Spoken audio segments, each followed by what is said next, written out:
Okay, so ito naman pag-usapan natin mga kabayan. Sabi rito no info on Sara Duterte's reported request to meet privately with Marcos. Okay, bakit po? Ito ay na-content natin ngayon.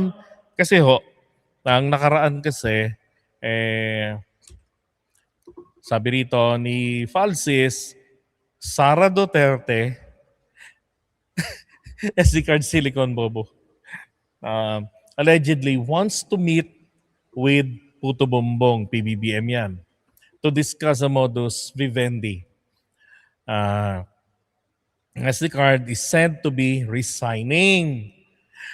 If this is true, accountability should not end with resignation. There should be a Dairy Queen, yan, DQ, in disqualification.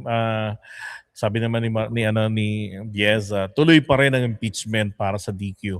Diba? I totally agree. Kung magre-resign si Sara, dapat tuloy pa rin po yung impeachment trial. Hindi pwedeng ihinto yan. Kasi meron pang kailangang ipataw sa kanya itong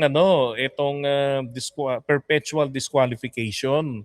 Oh, hindi po dapat maging scapegoat sa pananagutan, no, sa pagharap sa impeachment yung resignation. Katulad nung nangyari kay Erap, nag-resign sa gitna ng trial. Ay, hindi siya nag-resign, sorry.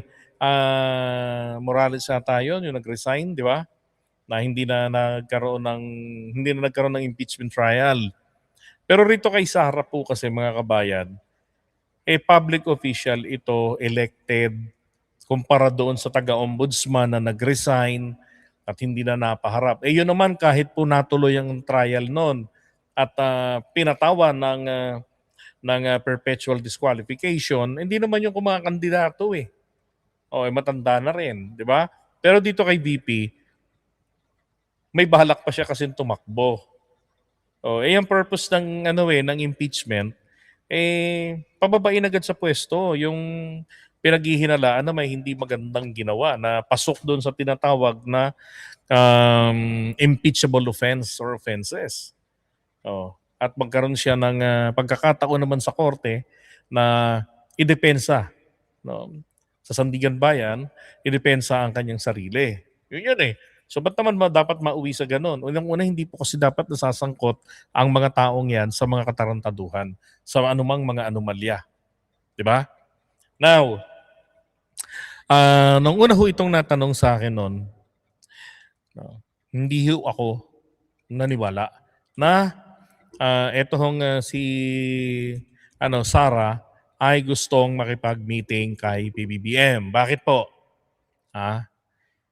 Sobrang naman kapal ang mukha para maghingi pa ng makipag-meeting sa mga pinagsasabi niya kay PBBM. 'Di ba? Ng pamilya niya. Dapat noon pa. Sabi galing talaga ng mga scriptwriter ng admin na to. Alam niyo, vlogger lang naman po kasi. Hindi ko naman sinasabing si Francis na nagsimula nito. Pero bago si Francis nag-post dito, natanong na rin po ako tungkol dyan. Na kung bubuksan ba yung gate o kung bubuksan ba yung Malacanang pag makipag-usap si Sara. Sabi ko, ba't hindi nyo na lang po tanungin kung kanino nyo nakuha yung post na yan o yung balita na yan. Kasi ako, wala akong balita na may ganun Hinanap ko rin Kung may balita ba talaga na ganyan. Wala Walang public confirmation that VP Sara is seeking an audience from a PBBM. Walang ganun. Okay? Isa pa. Tignan nyo sabi ni Jing Paras. Ito. Si Jing Paras, ang isa sa mga kausap na PBBM at Sandro noon sa Malacanang. Yung ni-reveal ni Sandro na nangyari noon na sila ang pipili ng mga ibang opisyales. Diba? Ng executive secretary. Sila ang mamimili ng speaker. Sabi rito ni Jing Paras, sa kanyang interview sa Billionaire News Channel, sabi rito, admits Uniteam broke because PGMA not appointed as speaker. And VP Sara not getting DND. So sobrang aga naman pala noon dahil hindi nakuha ni Sara yung DND. But it seems okay naman kay Sara, di ba? Sabi niya nga noon, kung hindi binigay, walang tiwala sa akin kasi ganito raw, walang karanasan. So DepEd binigay sa kanya. Eh, tinanggap naman niya. Oh. Kasi kung nag-DND naman, di ba, ang lupit. Ilang billion po ang confidential niyan. Confidential funds, tapos yung Intel funds. Ang problema ngayon dito, paano nyo gagamitin yun? Paano nyo lulustayin? Paano nyo ililiquidate? Di ba? Kung yung sa 125, nagka-leche-leche na, may notice of disallowance na, ganun din. Doon sa DepEd, nagka-leche-leche rin. Labas din sa guidelines sa mga pinagagawa. Di ba? So lalo na po kapag talagang yung Department of National Defense na ang hawak. Baka mas malalang problema yan. Oh. Aben also admits knowing bugaw in motive in Tanim Bugaw versus Recto. Napasabog Solar Boy. So, courtesy by Kagawad Joey, isang kakamping. Diba? Well, ako, again, never ako talagang naniwala na gusto ni Sara makipag-usap kay BBM. Kasi useless din naman eh. Mag-usap sila. Diba? Ang sabi ni PBBM po mga kabayan kasi, dito, wala siyang kinalaman dyan sa impeachment. Since 2025 pa lang, o yung 2024 pa lang na i-final ng December laban kay Sara. And then on 2025, yung galing kina Sandro, lagi siyang walang alam doon, wala siyang kinalaman. No. Diba? So palagay ko, ang dakong makikipag-usap si Sara, hindi si PBBM ang dapat niyang kausapin. Ang dapat niya pong kausapin, di ba, yung mga senador na masiguro na hindi siya bibigyan ng 16 votes ng conviction. Di ba? Kasi si PBBM, sabihin man ni PBBM na okay, sige fine, bati-bati na tayo, unity team tayo from the start, let's end up as a unity team pa rin sa 2028.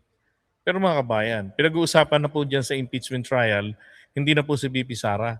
Pera na ho ng taong bayan, accountability, and setting a very good precedent na magiging guide ng mga susunod na mga impeachment cases na ipafile sa sino mang impeachable officials, di ba?